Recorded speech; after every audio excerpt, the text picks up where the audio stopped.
Hola, ¿qué tal? Mi nombre es Liana Navarro, estudiante de licenciatura de Etnoeducación, y en esta ocasión les vengo a exponer la explicación sobre las 5 ideas fuerzas basadas en la fase 2, las cuales son: primero, la etnociencia exige descolonizar las relaciones de poder entre saberes. Segundo, la interculturalidad como espacio de respeto mutuo y construcción compartida de conocimiento. Tercero, la etnociencia fortalece la identidad cultural y la autoestima comunitaria. Cuarto, la investigación colaborativa es clave para legitimar los saberes locales. Y quinto, los saberes ancestrales tienen aplicabilidad contemporánea en soluciones locales. Bueno, como primer tema,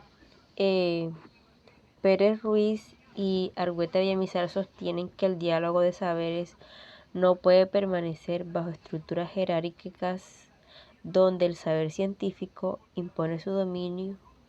Debe realizarse de relaciones horizontales que eviten la colonialidad del conocimiento.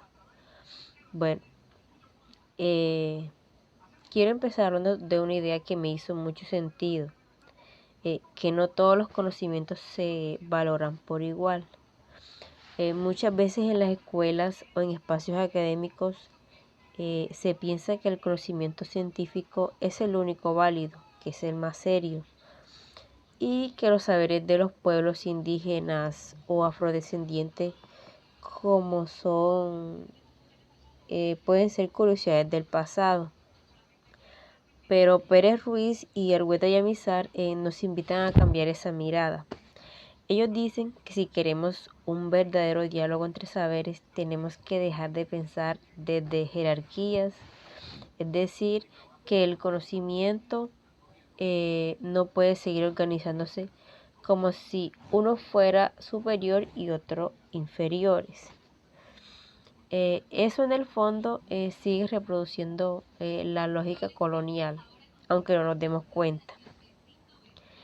En mi opinión, esto es clave en contextos educativos donde hay diversidad cultural.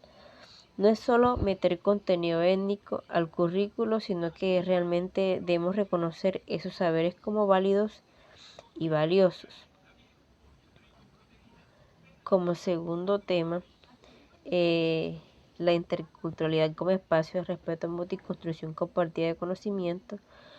En el texto se plantea que la interculturalidad no debe limitarse a la coexistencia de diferentes culturas, sino un reconocimiento recíproco que permita la co-construcción de saberes y prácticas educativas contextualizadas. Bueno, otra idea que me pareció muy importante es que la interculturalidad no es solo convivir con otras culturas, sino construir algo juntos. Lo que plantean los autores es que la escuela debe convertirse en un espacio donde los saberes dialogan y se enriquecen mutuamente. No se trata tampoco de tolerar al otro, sino de reconocerlo, de escucharlo y también de aprender con él. Si logramos eso, creo que las prácticas educativas pueden ser más contextualizadas, que sean más cercanas a las realidades que está viviendo cada comunidad, y eso pues ayuda a que los estudiantes se sientan parte de lo que están aprendiendo y no ajenos a ello. Como tercer tema o idea está como tercer tema tenemos la etnociencia fortalece la identidad cultural y la autoestima comunitaria. Bueno, para los autores, valorar los saberes ancestrales y locales contribuye a la dignificación cultural de comunidades históricamente marginadas, y esto repercute de forma positiva en el bienestar psicológico y educativo de sus miembros. Bueno, esta tercera idea me tocó bastante porque habla de lo que pasa cuando los estudiantes ven su cultura y su comunidad son valoradas en la escuela. Cuando eso sucede, pues su autoestima mejora, su identidad se fortalece y hasta su motivación para aprender cambia igual. Muchas veces los chicos y chicas de pueblos originarios sienten que tienen que dejar de lado su lengua o sus tradiciones para poder encajar en la escuela. Pero si desde el aula decimos que su cultura tiene valor y que sus conocimientos también son importantes, entonces no tienen que elegir entre ser ellos o ser buenos estudiantes. Como dicen los autores, esto es parte de dignificar culturalmente a las comunidades que han sido históricamente marginadas, y eso pues tiene un impacto real en lo educativo y también en lo emocional. Como cuarto tema o idea está la investigación colaborativa, es clave para legitimar los saberes locales. Bueno, el texto promueve metodologías de co-investigación participativa en las cuales los pueblos o comunidades colaboran activamente en la generación del conocimiento y no son objetos pasivos del estudio científico. Bueno, la cuarta idea me hizo pensar mucho en cómo se hace investigación o incluso cómo se enseña. A veces llegamos a las comunidades con una actitud de vamos a enseñarles o vamos a estudiar su cultura como si fueran objetos de análisis. Pero lo que proponen los autores es muy diferente, es investigar junto con las comunidades, no sobre ellas. Eso implica metodologías pues que sean más participativas, donde los miembros de la comunidad tienen voz y participan activamente en la construcción del conocimiento. Es un cambio de lógica muy necesario. Ya no se trata de imponer un saber externo, sino de crear desde la experiencia y desde la realidad local. Como quinto y última idea está: los saberes ancestrales tienen aplicabilidad contemporánea en soluciones locales.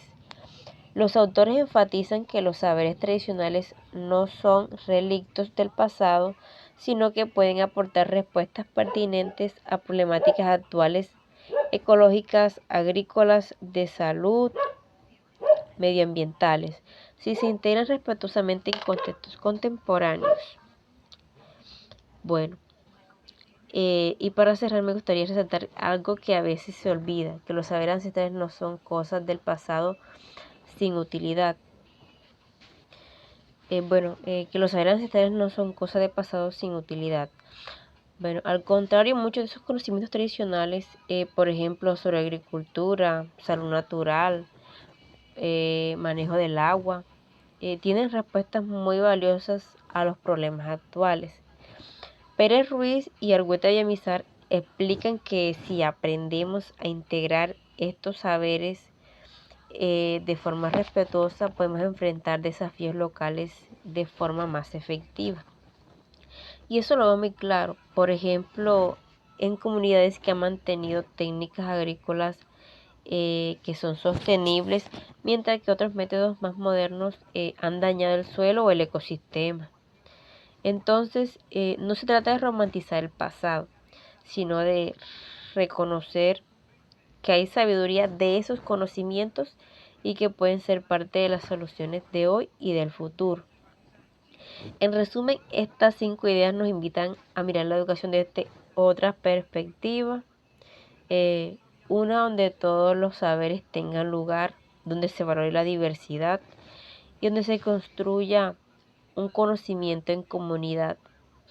Es un camino desafiante, sí, pero también si queremos una educación más justa, realmente que sea intercultural.